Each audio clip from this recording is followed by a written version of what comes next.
श्री राधा गोपाल की, श्री श्री गौरताय भगवान की, जगत गुरु श्री प्रभुपाद की, आई गौर प्रेमानंदे। हरे कृष्णा। तो आप सभी भक्तों का हार्दिक स्वागत है आज के प्रातःकालीन श्रीमद् भागवतम चर्चा में।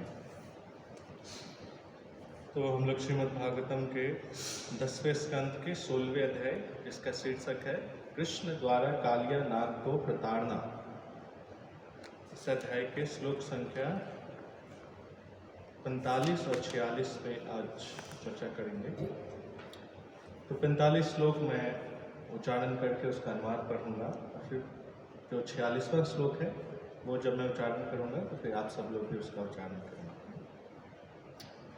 नमः कृष्णाय रामाय वसुदेवसुताय च प्रद्युम्नाय निरुद्धाय सात्वतां पतये नमः। हम वसुदेव के पुत्र भगवान कृष्ण तथा भगवान राम को और भगवान प्रद्युम्न तथा भगवान अनिरुद्ध को सादर नमस्कार करती हैं। हम विष्णु के समस्त संत सदृश भक्तों के स्वामी को सादर नमस्कार करती हैं। श्लोक संख्या 46 है, तो आप हमारे पीछे दोहराइए। नमो गुण प्रदीपाय गुणात्मच्छादनाय च गुणवृत्त्युपलक्षाय गुणद्रष्टे स्वसंविदे। नमो गुण प्रदीपाय गुणात्मच्छादनाय च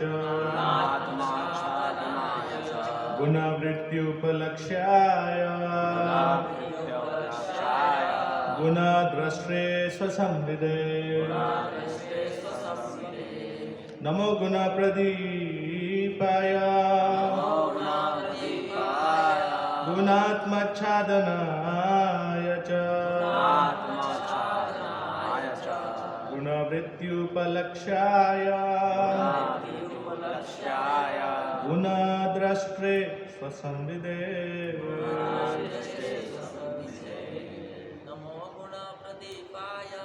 नमो गुण प्रदीपाय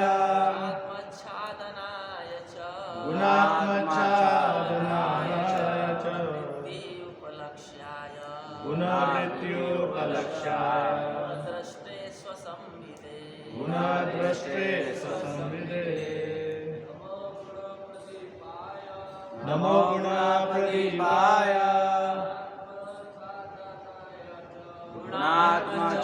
गुणात्मच्छादनाय च गुणवृत्त्युपलक्ष्याय गुणद्रष्टे स्वसंविदे। नमो गुण प्रदीपाय गुणात्मच्छादनाय च गुणवृत्त्युपलक्ष्याय गुणद्रष्टे स्वसंविदे। धन्यवाद।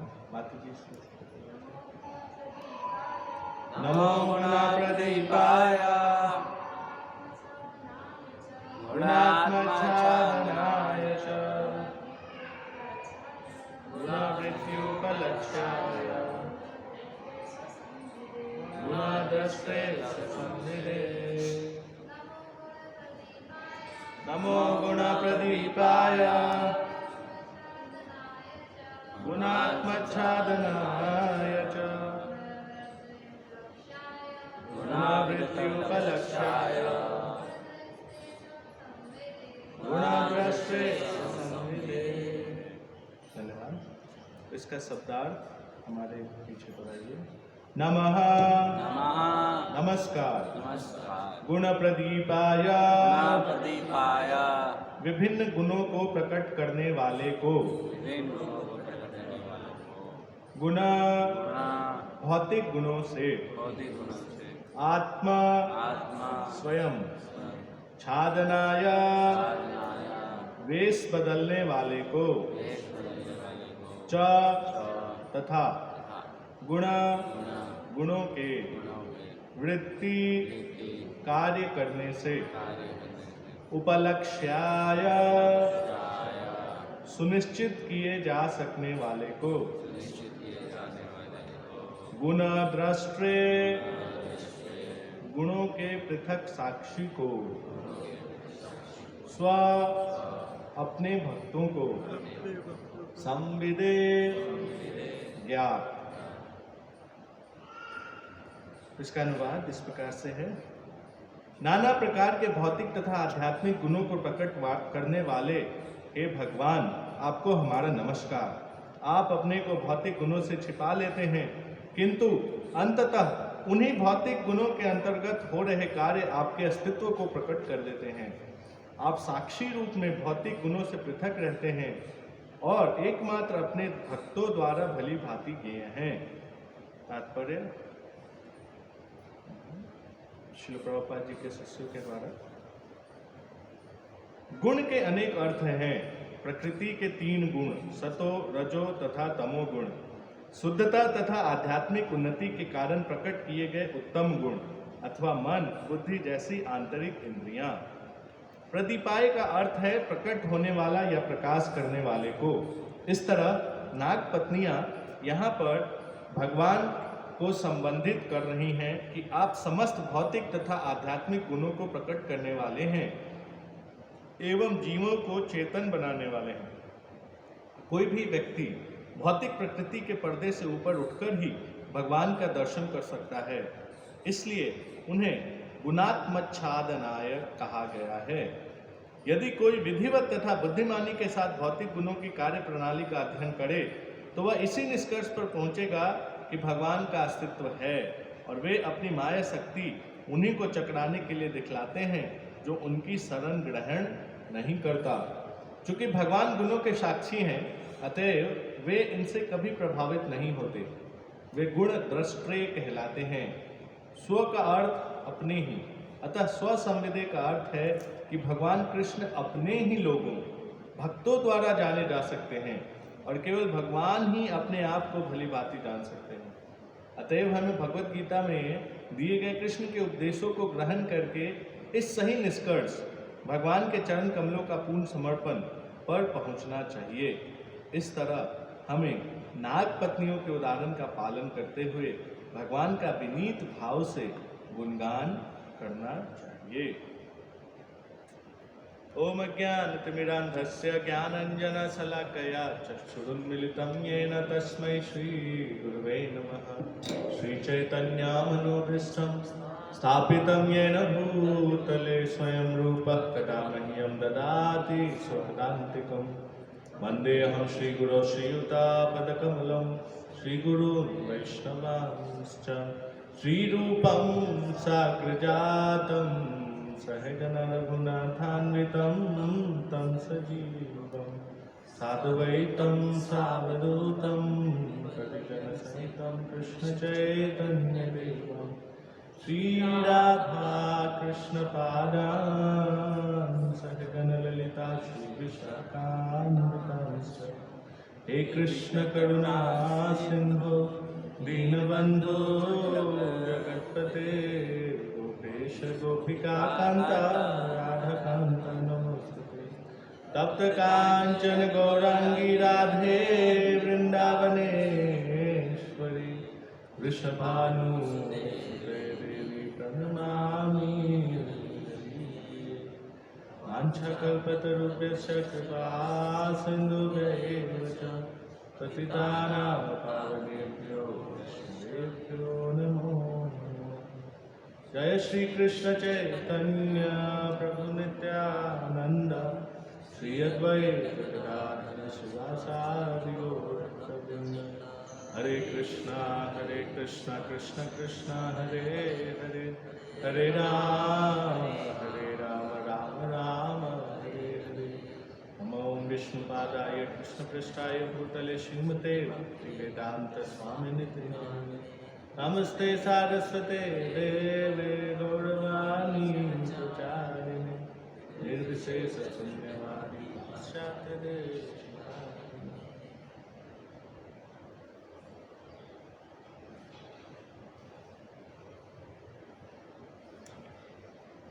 हरे कृष्णा।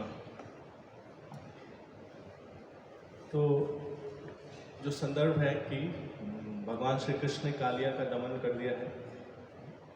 भगवान ने कालिया को मारा नहीं था, वैसे सारे असुरों का भगवान ने विनाश किया, उनको मारा, पर कालिया को मारा नहीं भगवान ने, है ना। कालिया का क्या किया? दमन किया। इसलिए भगवान का एक नाम क्या है? कालिया दमन। कालिया का दमन किया। तो कालिया को मारा क्यों नहीं भगवान ने? उसने तो बहुत आतंक मचाया था, है कि नहीं? भगवान को पकड़ लिया था उसने, पर भगवान ने कालिया को क्यों नहीं मारा? हाँ, क्योंकि जो कालिया की पत्नियां थीं, उन्होंने भगवान से बहुत सुंदर सुंदर प्रार्थनाएं की, जो प्रार्थनाओं का सीरीज हम सुने। हालांकि वो कह रही है कि मार दो आप इसको है ना, पीछे आया वो आगे आएगा प्रार्थना, कहती है कि आप मार दीजिए, आप चाहें तो इसको मार सकते हैं। पर क्योंकि वो भक्त थी भगवान की, इसलिए भगवान नहीं चाहते थे कि उनको अपने पति के संग से विलग किया जाए, तो इसलिए भगवान ने कालिया का क्या किया? दमन किया। कालिया का जो ईगो था, जो उसका अहंकार था, उसको क्या किया? खत्म कर दिया। तो इन सुंदर प्रार्थनाओं के सिर आप भागवतम में देखेंगे कि बहुत सारी प्रार्थनाएं, बहुत सारी। एक वक्त बता रहे थे कि लगभग 125 के करीब प्रार्थनाएं भागवतम के अंदर। भागवतम के 12 स्कंद में आप शुरू से देखेंगे, पहले स्कंद से, तो सीरीज ऑफ प्रेयर्स। सबसे पहला प्रार्थना किसका है? उससे भी पहले पाही पाही महाबाहो, एक ही वर्ड है लेकिन शायद उत्तरा का है, जब वो ब्रह्मास्त्र उनके गर्भ में घुसकर और परीक्षित महाराज का वध करने के लिए आ गया था, तो भागते हुए आती हैं और भगवान से प्रार्थना करते हैं।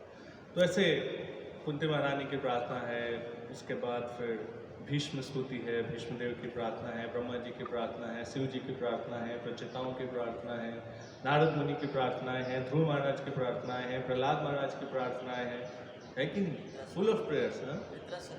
वृत्रासुर की इतनी सुंदर प्रार्थना है।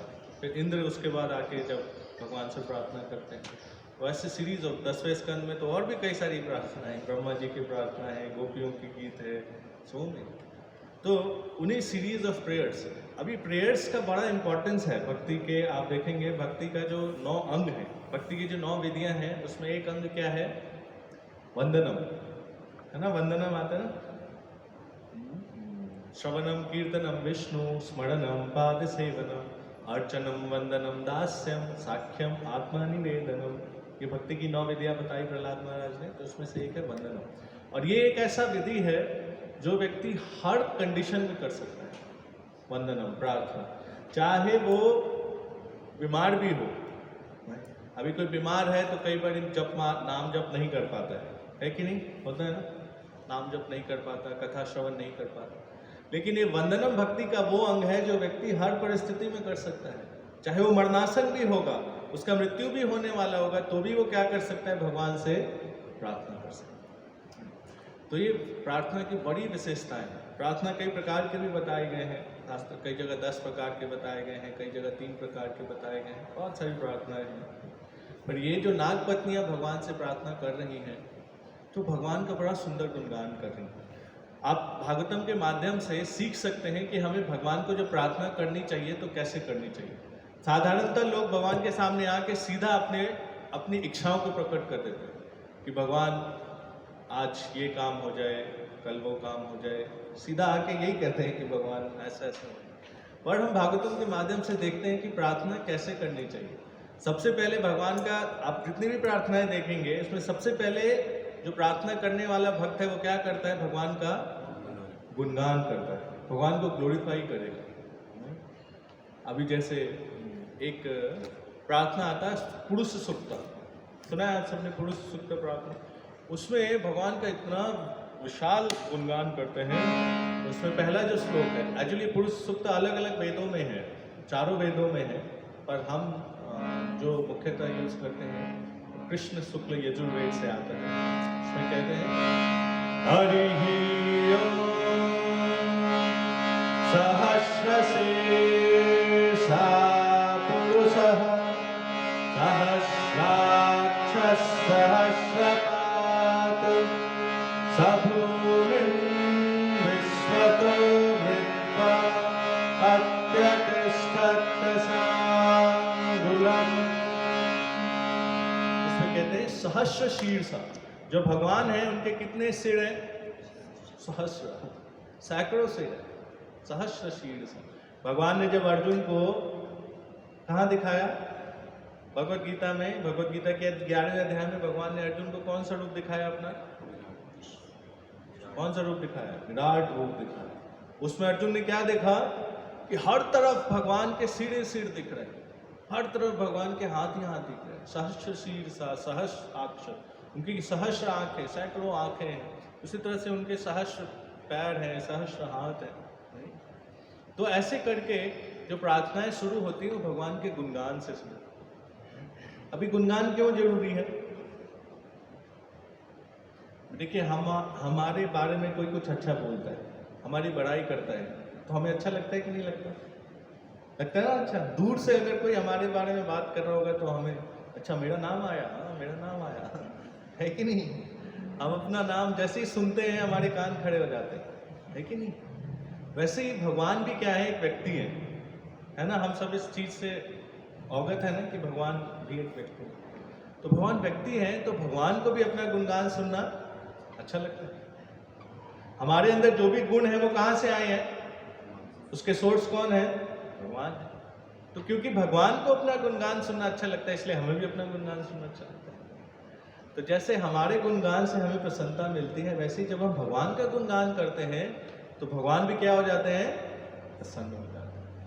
आप देखिएगा, साधारण संसार में भी व्यक्ति को कोई काम कराना होता है, क्या करेगा? सबसे पहले उसकी मस्करी करेगा, थोड़ा मक्खन लगाएगा, है ना, उसका गुणगान करेगा, और काम देखिए उसके बाद फटाफट हो जाता है।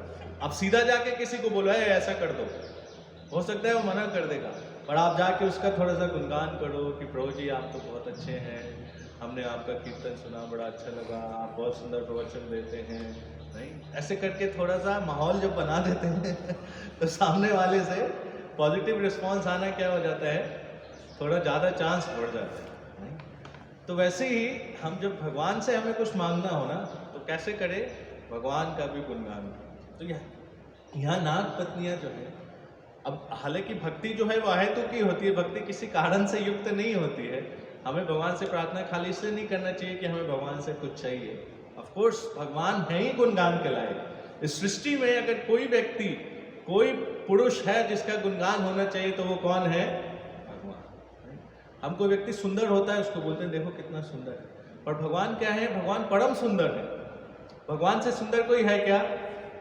इस संसार के अंदर एक कोई पुरुष सुंदर होगा तो कोई स्त्री उससे आकर्षित होगी, कोई स्त्री सुंदर होगी तो कोई पुरुष आकर्षित होगा। हालांकि आजकल सेम जेंडर के लोग भी आकर्षित होते हैं एक दूसरे से, पर जब भगवान की सुंदरता ऐसी है कि खाली व्यक्ति ही नहीं, सारे जानवर नहीं, सारे जानवर, सारे पशु, सारे पक्षी, सारे पेड़, सारे पौधे सब भगवान की सुंदरता से आकर्षित हो जाते हैं। तो एक्चुअली में अगर किसी का गुणगान होना चाहिए तो वो कौन है? वो भगवान ही है। क्योंकि संसार की जो भी खूबियां जिस भी इंसान के अंदर है, चाहे जिस भी चीज के अंदर है, वो क्या है? समय के साथ उसका क्षय होता जाता है, नहीं?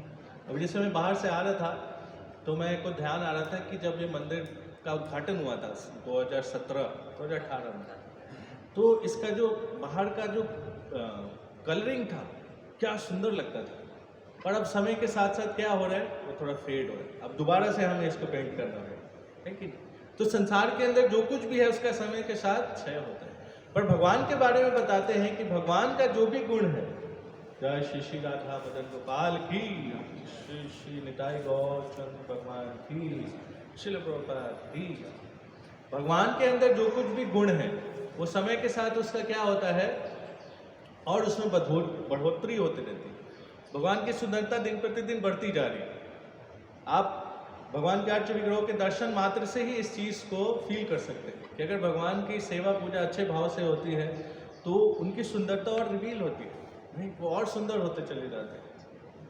तो ये भगवान का गुण है। यहाँ पे जो नाग पत्नियां हैं वो यही कह रही है कि भगवान आपके अंदर हर प्रकार के गुण हैं, चाहे वो भौतिक हो चाहे वो आध्यात्मिक हो। जीवात्मा के अंदर कौन से गुण है?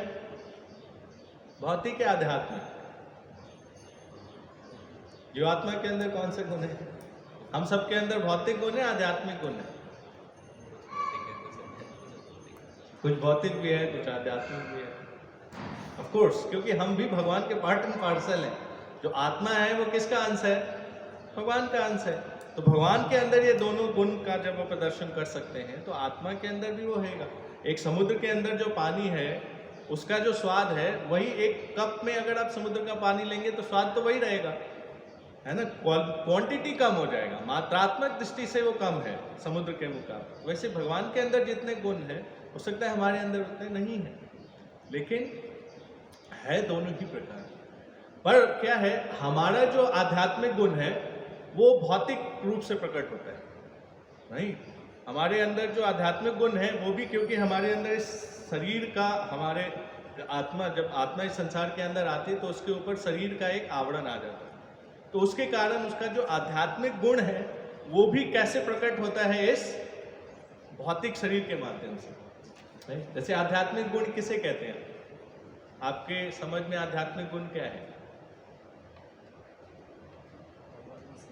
चलो भौतिक गुण क्या है ये बताओ। भौतिक गुण क्या है? भगवद गीता में भगवान बताते हैं 3 प्रकार के गुण हैं, मटेरियल भौतिक गुण है। कौन कौन से? सतोगुण, रजोगुण और तमोगुण। तो इसके अंतर्गत जो कुछ भी है वो भौतिक है। और आध्यात्मिक क्या है? विशुद्ध सत्व। शुद्ध सत्व का मतलब दैट इज बियॉन्ड ये भौतिक गुण। तो भगवान के साथ क्या है कि भगवान चाहते हुए भी अपने आध्यात्मिक गुण को छिपा नहीं पाते। भौतिक गुण के माध्यम से भी उनका आध्यात्मिक गुण प्रकट हो जाता है। जैसे भगवान ने वृंदावन के अंदर बहुत प्रयास किया अपने भगवत्ता को छिपाने का, है कि नहीं? बहुत प्रयास किया ना, पर फिर भी अपनी भगवत्ता छिपा पाए? नहीं छिपा पाए। उनको बार बार ब्रजवासियों को भुलाना पड़ता था अपनी योग माया शक्ति से, नहीं। जैसे भगवान ने गोवर्धन उठाया, उससे पहले छोड़िए, जब पूतना का वध किया 6 दिन के थे, है कि नहीं? पूतना का वध किया, यशोदा मैया को क्या लग गया कि अरे ये कोई बहुत स्पेशल पर्सनालिटी है, कोई मायावी व्यक्ति है। जब भगवान ने मिट्टी खाई और यशोदा मैया ने भगवान के मुख के अंदर सारा ब्रह्मांड देखा, नहीं, तो प्रणाम करने लगी भगवान को। भगवान ने सोचा ये तो बड़ा गड़बड़ हो जाएगा भाई, मैं आया हूँ किस लिए इस भौतिक संसार में? वात्सल्य रस का आनंद लेने के लिए। आध्यात्मिक जगत में भगवान के पास, भगवान का जो उम्र है बताते हैं लगभग 16 साल कुछ महीने का, नहीं। लेकिन वो जो बाल्य लीला है, बाल्य लीला कहाँ संभव हो पाती है? इसी भौतिक जगत। तो भगवान ने सोचा ये तो उल्टा हो जाएगा काम, ये तो मैया मेरे को प्रणाम कर रही है ये थोड़ी कराना है मुझे तो इनसे वात्सल्य प्रेम का आदान प्रदान करना। तो फिर भगवान ने क्या किया? भगवान ने वो लीला करी, कौन सी? उखल बंधन वाली लीला। लेकिन उसमें भी भगवान की भगवत्ता प्रकट हो गई। अब देखिए, वही रस्सी से भगवान को यशोदा मैया बांध नहीं पा रही, वही रस्सी से भगवान उस उखल को घसीट के लेके आते हैं और यमल अर्जुन इतने बड़े वृक्ष को क्या कर देते हैं? गिरा देते हैं। तो भगवान प्रयास कर रहे हैं अपनी भगवत्ता को छिपाने का, लेकिन छिपा नहीं पाते। तो यहाँ पे ये जो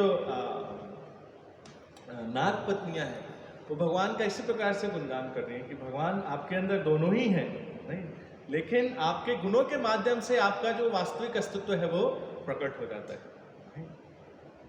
और बाहरी दृष्टिकोण से आप मनुष्य लीला कर रहे हैं, अपने आप को प्रकट कर रहे हैं मनुष्य के रूप में, लेकिन वास्तविकता में आपकी जो भगवत्ता है उसको समझ कौन सकता है? सिर्फ और सिर्फ आपके सात्वताम। ये सात्वताम शब्द मैं जब ढूंढ रहा था तो ये भागवतम के पहले स्कंद से लेके 10वें स्कंद के हर स्कंद में आया, खाली 6ठे स्कंद को छोड़ देते हो। सात्वताम, सात्वताम का 2 मतलब बताते हैं।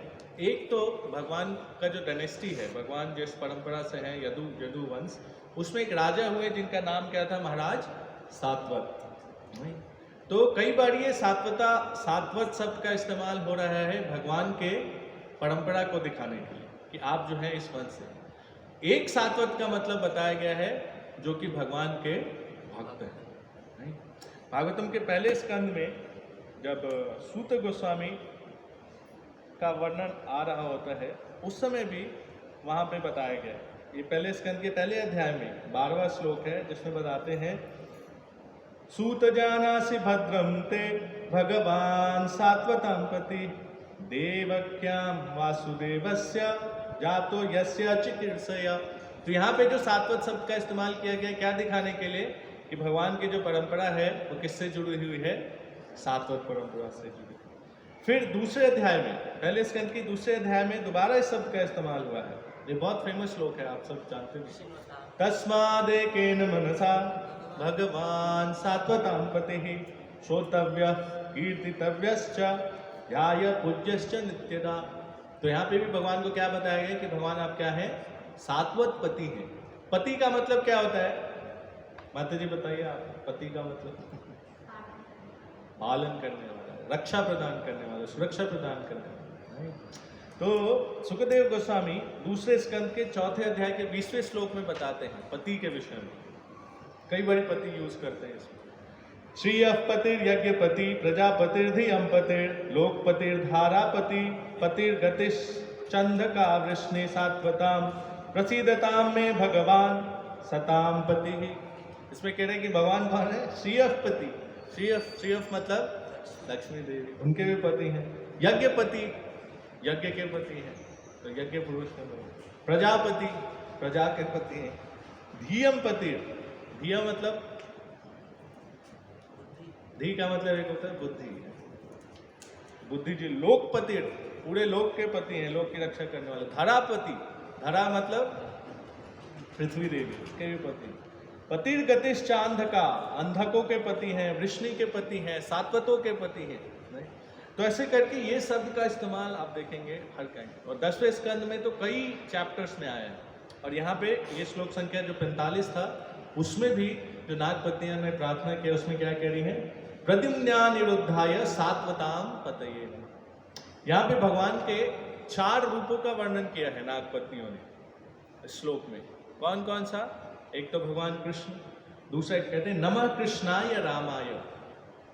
हालांकि वो किसको प्रार्थना अर्पित कर रही है, भगवान कृष्ण को, भगवान कृष्ण है उनके सामने, लेकिन वो भगवान के और स्वरूपों का भी गुणगान कर रही है। कह रही है कि आप कृष्ण हैं, आप कौन है, राम भी हैं। नहीं, राम करने का मतलब यहाँ पे किससे है, बलराम जी से। वसुदेवस्य सुताय च, क्योंकि कृष्ण और बलराम किसके पुत्र हैं, वसुदेव के। हालांकि जो आचार्य हैं विश्वनाथ चक्रवर्ती ठाकुर और सनातन गोस्वामी, वो इस श्लोक की कमेंट्री में कह रहे हैं कि यहाँ पे वसुदेव और राम का मतलब, सॉरी, कृष्ण और राम का मतलब वसुदेव के पुत्र से नहीं है। किसके पुत्र से है, नंद के पुत्र से। और ये जो प्रद्युम्न और अनिरुद्ध का इस्तेमाल किया है, इस नाम का इस्तेमाल किया है नागपत्नियों ने, तो ये दिखाता है कि जो भगवान का चतुर्व्यूह स्वरूप है। जब हम पढ़ते हैं कि सृष्टि की संरचना कैसे होती है, तो भगवान अपने सबसे पहले विस्तार करते हैं किस रूप में, बलराम जी के रूप में। और फिर बलराम जी से क्या विस्तार आता है, चतुर्व्यूह का विस्तार आता है। संकर्षण, अनिरुद्ध, प्रद्युम्न और वासुदेव। तो ये अनिरुद्ध और प्रद्युम्न वो भी एक प्रकार से किनके ही एक्सपेंशन है, भगवान के एक्सपेंशन। भगवान के पुत्र का भी नाम क्या था, प्रद्युम्न। भगवान के पोते का नाम क्या था, अनिरुद्ध। और भगवान का भी नाम क्या है, प्रद्युम्न और अनिरुद्ध। नहीं, तो ये जो नाम है ये भगवान को संबोधित करते हुए यहाँ पे नागपत्नियां, और फिर कह रही कि सात्वतां पतये नमः। तो अर्थ, इसके अर्थ में यहाँ पे बताए हैं कि सात्वत का मतलब है भक्त। ऑफ कोर्स जो ब्रजवासी हैं, जो यदु डायनेस्टी में जितने भी लोग हैं वो सब भगवान के भक्त हैं एक प्रकार से। तो ये सात्वतां उनके लिए भी है और भगवान के भक्तों के लिए भी। और फिर ये 46वें अध्याय के 46वें श्लोक के तात्पर्य में प्रभुपाद जी आखिरी के सेक्शन में बता रहे हैं कि चूंकि भगवान गुणों के साक्षी हैं, अतएव वे इनसे कभी प्रभावित नहीं होते। गुणों के साक्षी हैं, मतलब गुणों के जो स्रोत हैं वो कौन है, भगवान है। जो भौतिक गुण है चाहे आध्यात्मिक गुण है, सबके स्त्रोत्र कौन है? भगवान। माया देवी को कहा जाता है कि वो तीनों गुणों की अधिष्ठात्री देवी है, पर वो माया देवी के भी सोर्स कौन है? भगवान है। भगवत गीता में भगवान क्या कहते हैं? अहम सर्वस्य प्रभुवो मत्तः सर्वम प्रवर्तते। ये सब कुछ भी जो है इस चर अचर जगत में, वो कहाँ से आता है? मेरे से ही आता है। सो भगवान ही उसके सोर्स है। और आखिर में प्रभुपाद जी कहते हैं कि भगवान कृष्ण अपने ही लोगों स्वसंविदे, अपने ही लोगों का मतलब भक्तों द्वारा जाने जा सकते हैं।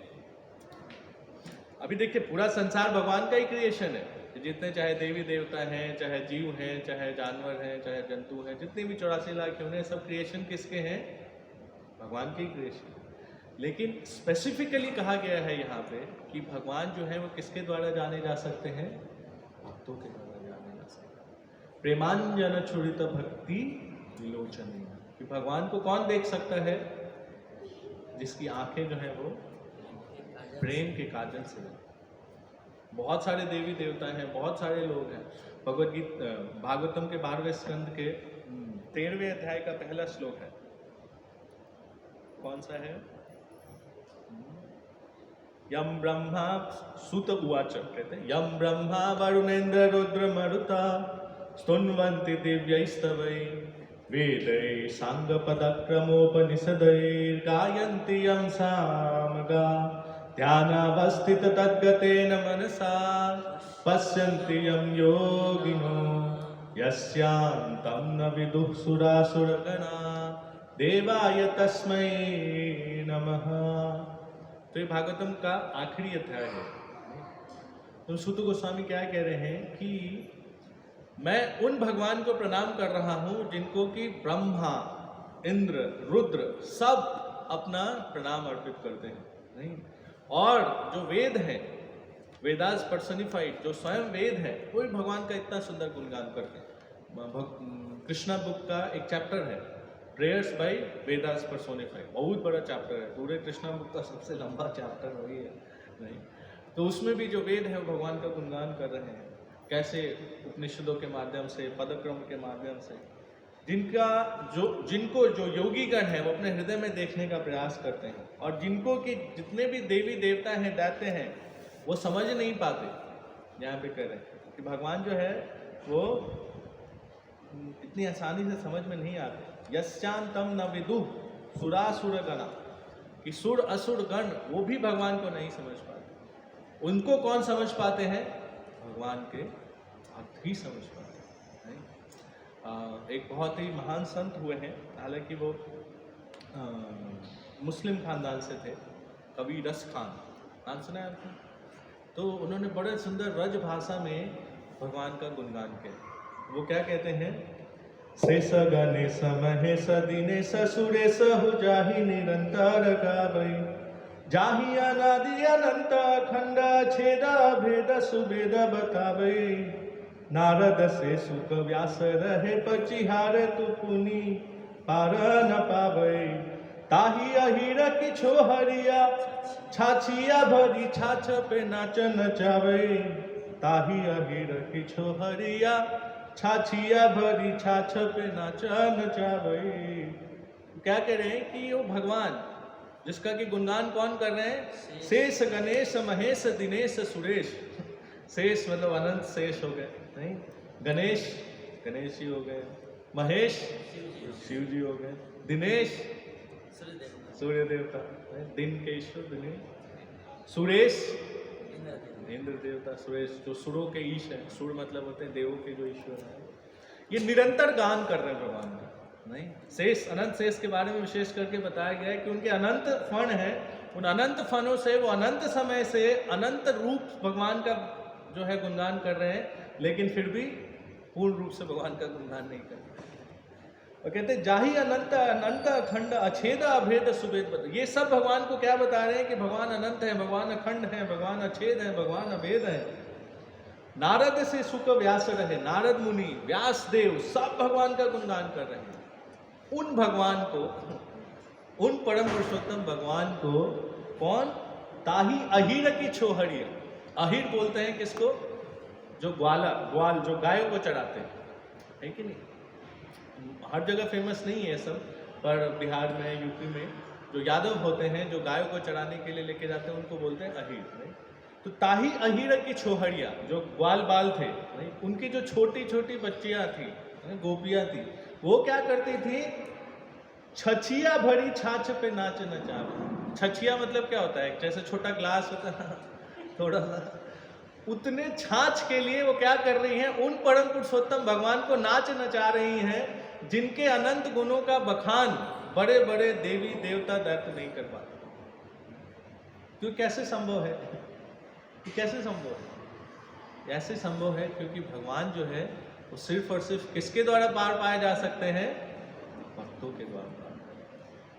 इस संसार के अंदर कोई ऐसा नहीं है जो कि भगवान को कंट्रोल कर सके, क्योंकि भगवान आदि कंट्रोलर है, आदि ईश्वर है। पर भगवान अपने भक्तों के प्रेम के वशीभूत होकर क्या हो जाते हैं? उनके वश में आ जाते हैं।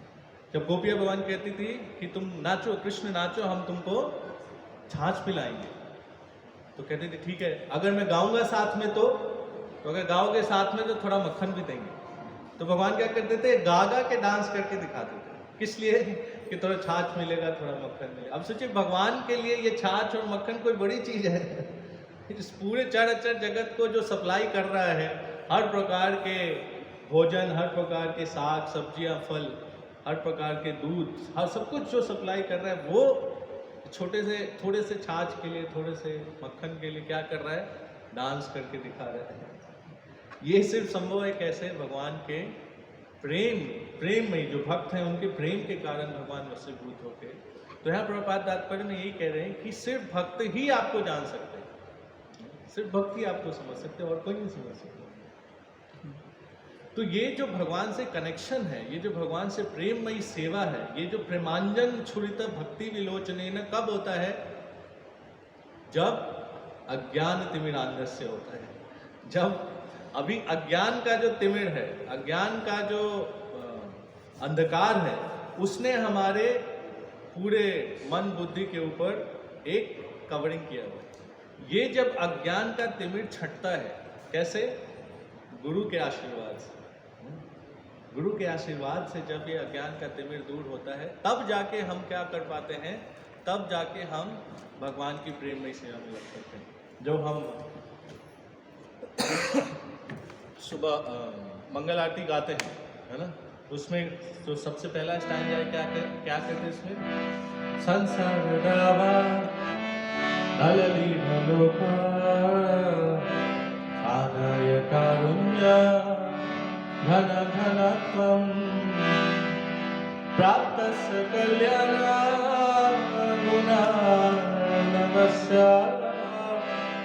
वंदे गुरु श्री चरणारविंद वंदे गुरु श्री चरणारविंद वंदे गुरु श्री चरणारविंद। तो एक भौतिक बद्ध जीवात्मा इस भौतिक संसार के अंदर, इस भौतिक संसार के दावानल, जो अग्नि रूपी भौतिक संसार है, उसमें फंसा हुआ है। उस दावानल से निकालने का काम कौन करते हैं? उस दावानल से बचाने का काम कौन करते हैं? श्री गुरु। वो क्या करते हैं? जो भगवान, जो गुणार्णव हैं, गुण के अर्णव हैं, गुण के सागर हैं, उनसे कृपा रूपी गुण को ग्रहण करते हैं, और उस कृपा रूपी गुण को ग्रहण करके वो क्या करते हैं? जो बद्ध जीव हैं उनके ऊपर कृपा की बारिश करते हैं, और उस बारिश से क्या होता है? ये जो संसार रूपी दावानल है, उससे उस बद्ध जीवात्मा को मुक्ति मिलती है। जब जंगल में आग लगती है, उस अग्नि को कौन बुझा पाता है? सिर्फ और सिर्फ बारिश। चाहे कितना भी एरोप्लेन से जाके पानी का छिड़काव हो जाए, लेकिन वो जंगल का आग बुझता कैसे है? सिर्फ और सिर्फ जब ये बारिश से। उसी प्रकार से जब हम श्री गुरु का शरण लेते हैं, श्री गुरु जो हमें सबसे पहला आशीर्वाद प्रदान करते हैं, वो क्या है? अपनी कृपा के रूप में इस संसार के दावानल से हमें बचाते हैं। जब हम गुरु पूजा गाते हैं, उसमें भी क्या गाते हैं? चक्षुदान दिलोए जन्म जन्म प्रभु से दिव्य ज्ञान हृदय प्रकाशिता। श्री गुरु क्या करते हैं, हमें चक्षु दान देते हैं, वो आंखें प्रदान करते हैं जिसके माध्यम से हम भगवान के वास्तविक स्वरूप का दर्शन कर सकते हैं।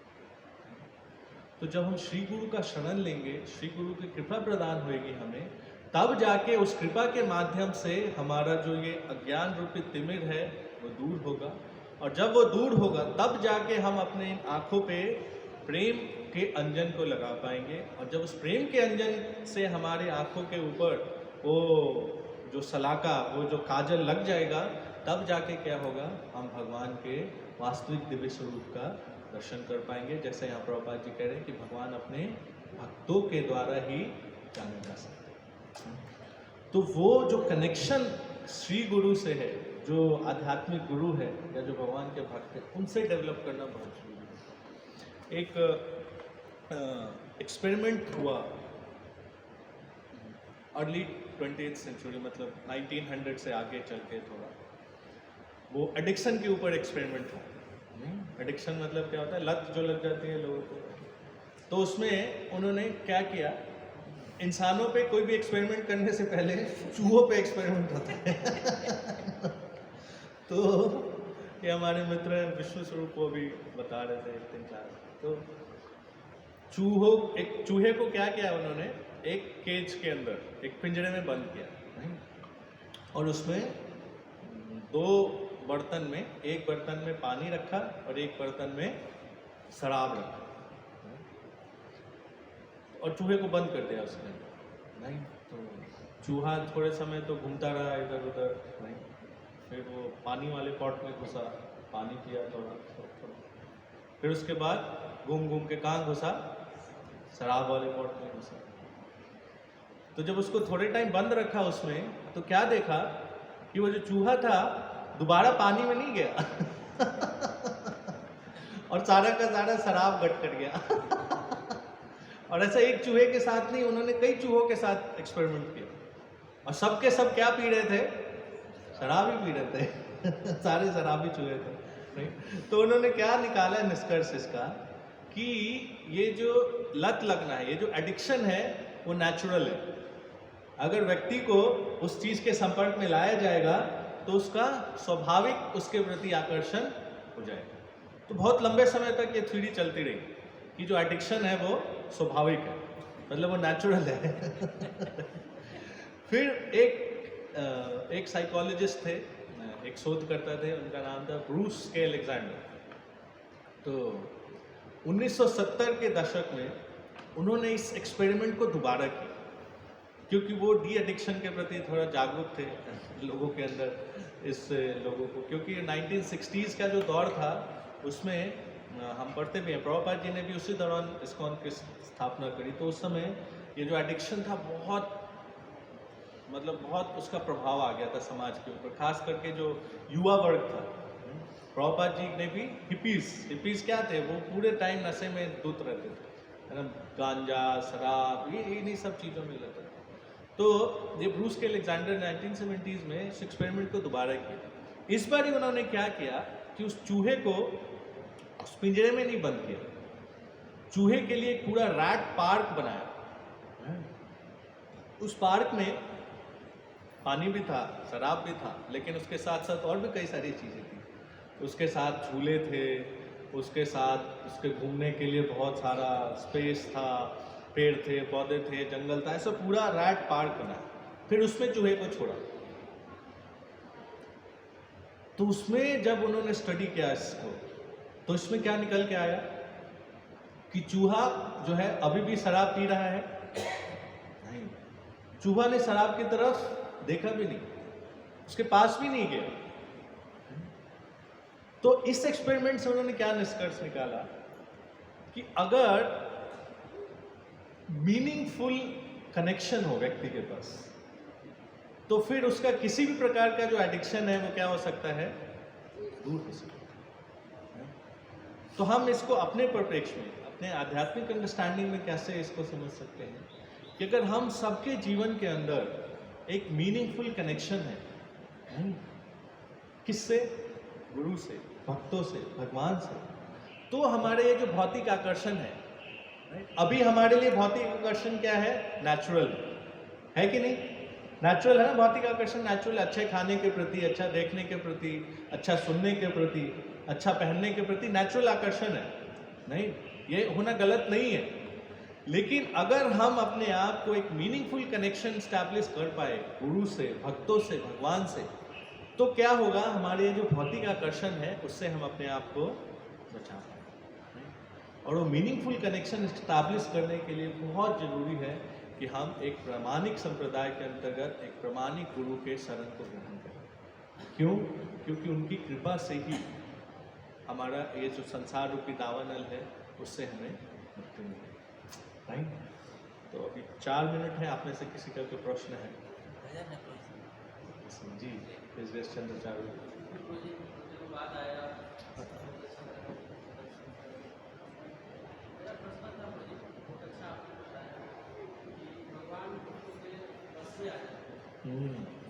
इसको जब सुनते हैं तो हमें थोड़ा सा कई बार ये शर्मांड सा भी लगता है कि क्या भगवान आपको बसता है।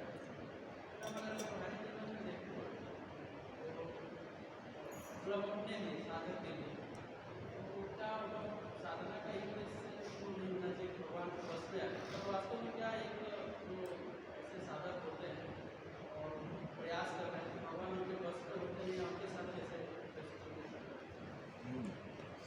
तो भगवान हर किसी के वश में नहीं होते हैं। भगवान प्रेमी भक्तों के वश में होते हैं। तो भगवान के अनन्य भक्त हैं। अभी हम जिस विधि का पालन कर रहे हैं इसको बोलते हैं वैदिक साधना भक्ति। क्योंकि अभी हम पूर्ण रूप से हमारा जो मन है, हमारी जो बुद्धि है, वो पूर्ण रूप से उसका शोधन नहीं हुआ है, उसका प्यूरिफिकेशन नहीं हुआ है। इसीलिए अभी भी हमारे मन बुद्धि के अंदर भगवान के प्रति पूर्ण रूप से प्रेम जागृत नहीं होगा। कभी कभी हो जाता है, नहीं, कभी कभी हो जाता है, पर मोस्ट ऑफ द टाइम नहीं होता। इसीलिए भगवान जो है अपनी भक्ति हर किसी को आसानी से प्रदान नहीं करते। आवृतम ज्ञानम एतेन, भगवान कहते हैं कि उसके ज्ञान को भगवान क्या हो जाता है, उसका ज्ञान जो है वो ढक जाता है। कैसे? काम रूपेण कौन्तेय। काम, ये जो इच्छाएं हैं वो क्या करती हैं? इंसान की, जीवात्मा की जो ज्ञान को क्या कर लेती हैं? आवृत कर लेती हैं। और इस कारण से वो क्या होता है? भगवान की भगवत्ता को नहीं समझ पाते। भगवान गीता के 7वें अध्याय के 25वें श्लोक में बताते हैं, नाहम प्रकाश सर्वस्य। सबको मैं प्रकाश भी नहीं करता। भगवान ने करके भी दिखाया, दुर्योधन को पूरा प्रकाश दिखाया अपना पूरा विराट रूप दिखाया, लेकिन फिर भी उसको समझ में नहीं आया। क्योंकि भगवान अपनी भक्ति हर किसी को आसानी से देते नहीं। उसके लिए बहुत बहुत तपस्या करनी पड़ती है। ये जो गोपियां हैं, ये जो भगवान के माता पिता बने हैं, ये ऐसी थोड़ी बन गए बहुत घिसाया उन्होंने अपने आप को। जो देवकी माता है और जो वसुदेव हैं, कितने सालों तक तपस्या करी उन्होंने, तब जाके उनको मौका मिला भगवान के माता पिता बनने का। तो ऐसे भगवान हर किसी के वश में नहीं आ सकते। He only comes in the control of प्रेममयी डिवोटीज। एंड हमें जो प्रभुपाद जी की कृपा से जो ये साधना भक्ति का पथ मिला है, तो हमारा उद्देश्य क्या है कि हमें भगवान की सेवा करनी। हम भगवान को कंट्रोल करने के लिए भक्ति नहीं करते। ये भगवान की भगवत्ता है कि वो अपने भक्तों के अधीन हो जाते हैं। पर एक भक्त कभी ये नहीं चाहता कि वो भगवान को कंट्रोल करे। जो भगवान के साथ जो ब्रजवासियों का आदान प्रदान था, वो भी भगवान की योग माया शक्ति के अधीन होता था। नहीं तो कई बार वो भी भगवान की भगवत्ता को देख के वो भी अचरज में पड़ जाते थे। तो भगवान को तुरंत क्या करना पड़ता था? अपनी जो 16 शक्तियाँ हैं उसमें से जो योग माया शक्ति है उसको बोलना पड़ता था, भाई बुलाओ इनको तुरंत, नहीं तो फिर गड़बड़ हो जाएगा काम राइट? तो वो जो प्रेममयी भक्त हैं वही भगवान के साथ उस प्रकार का आदान प्रदान कर सकते हैं, और वो भी भगवान की इच्छा से। भगवान चाहेंगे तभी। हमारी जो स्थिति है, तो हमें वैदिक साधना भक्ति के नियमों का पालन करते हुए और भगवान की सेवा करने का प्रयास करें। अगर भगवान चाहेंगे कि मैं चंद्रचारू प्रभु द्वारा कंट्रोल हूँ, तो भगवान की इच्छा होगी राइट? पर हमारी जो स्थिति है, हमें प्रयास क्या करना है कि हम भगवान की सेवा में अपने आप को पूर्ण रूप से लगाएं और इसीलिए हम एक प्रामाणिक गुरु के शरण में रह के, उनके अधीन रह के, उनके दिशा निर्देशों का पालन करते हुए भगवान की सेवा करें। आप देखेंगे धीरे धीरे भक्त भी कई बार क्या हो जाते हैं, वो ऑटोमेटिक अपने हिसाब से, अच्छा मुझे ये अच्छा लग रहा है, हाँ आज मैं भगवान को ये खिलाऊंगा, आज मैं भगवान को वो खिलाऊंगा। तो ये जो भाव है नहीं, अभी हमारा ये भाव नेचुरल नहीं है, राइट, ये किसी न किसी चीज़ से प्रभावित है। भगवान को ये क्यों खिलाना है, क्योंकि उसके बाद मुझे भी खाना है है ना। अभी वो भाव नहीं है कि हाँ ये भगवान को अच्छा लगता है इसलिए खिलाना। तो इसीलिए हमें गुरु के निर्देश, गुरु जी ने बोला है कि 5 राजभोग में 5 सब्जी बनेगी, 5 प्रकार के जूस ऑफर होंगे, तो हमें वो बनाना, उसमें बेस्ट ऑफ द बेस्ट देने का प्रयास। फिर भगवान की इच्छा होगी, भगवान जो चाहेंगे वो करेंगे।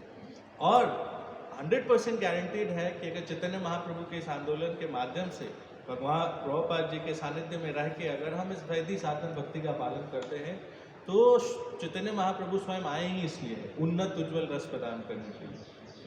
तो गारंटीड है कि अगर इस विधि को कोई पालन करेगा तो उसको वो स्थान प्रदान होगा ही होगा। पर अभी की स्थिति में हमें ये भाव नहीं लाने का है, ये बहुत उत्तम नहीं है। डिपेंड करता है भक्त की क्या स्थिति है उसकी।